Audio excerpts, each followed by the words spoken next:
қыздарым, не огонек жасайын деп жатырмын. Өткенде Артемнан алдым, килограммы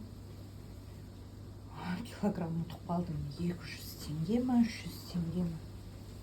200 теңге өтен килограммы. Үлкен. Қып-қызыл. Дәмді.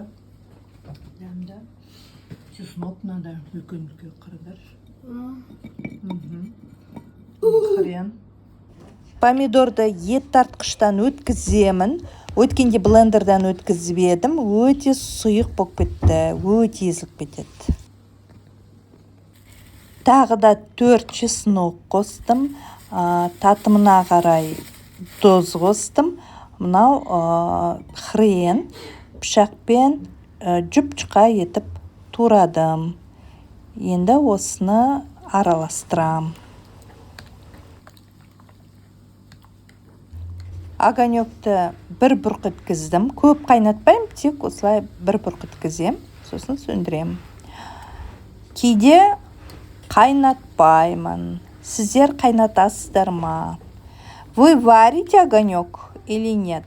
Я иногда варю, иногда нет. Банкаларды қайнатып жатырмын.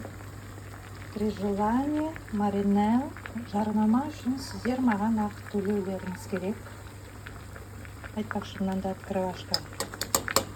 Осымен лайфхак десем. Осымен банкаларды алған өте ыңғайлы. Бүйтіп ала қоясың.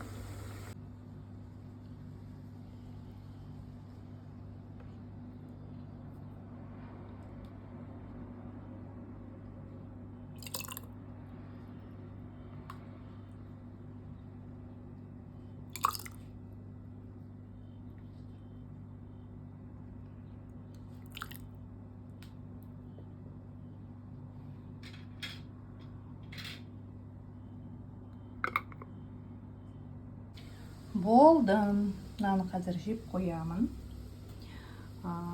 1,5 килограмм помидордан 3 банка огонек шықты.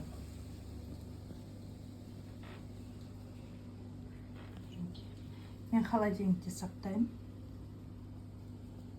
Так, мұнымен тоқтамаймыз, так жасау керек.